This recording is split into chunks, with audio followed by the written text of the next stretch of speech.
You know that intense heat inside a car parked in the sun? That's the greenhouse effect in miniature. For Earth, this process is the difference between life and a frozen wasteland.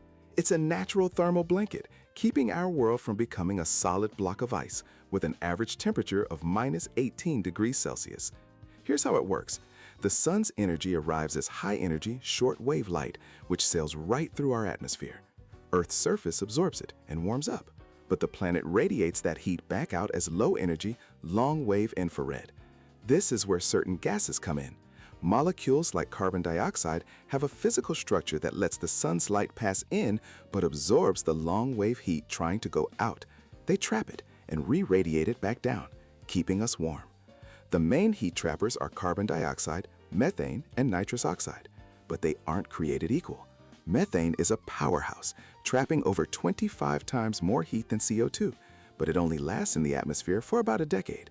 Carbon dioxide is less potent, but it's a marathon runner, sticking around for centuries.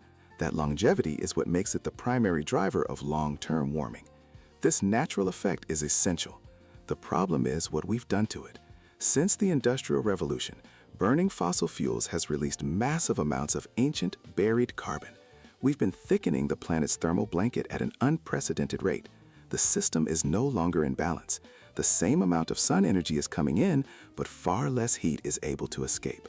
So why are scientists so worried? It's the speed. The natural effect maintains a delicate equilibrium.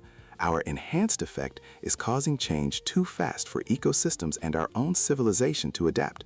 The planet's natural defenses, our oceans and forests, are being overwhelmed. We're in a race against the imbalance we've created.